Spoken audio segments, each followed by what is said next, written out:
avaliwe ama-ofisi kaMasipalada ayekho namunye umuntu ovumeleke ukuthi angene emakhiweni lo. Insebenzi zinemveke embili zonke ezingale umsebenzi kanti ukufikiswa kwezinsiza emphakathini thikazisekile.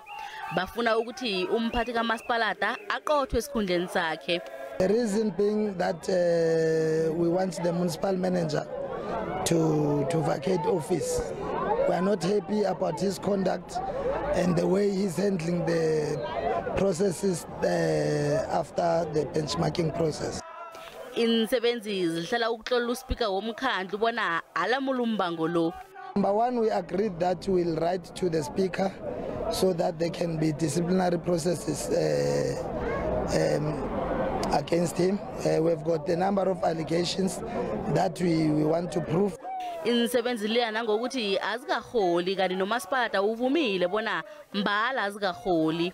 Due to the fact that employees on strike are not allowing all the employees to enter the municipal building. Therefore, there is no one who can go and process those particular salaries. Should the strike end, then everybody will resume duty. Insebenzi zithusele ngokuthi zizokuraga nokungala umsebenzi bekube kumhla umphathi kaMasipalada asuswa khona esikhundleni sakhe. Gazi uMasipalada lo ungomunye waMasipalada abasebenza kuhle khulu kule narha yekhethu.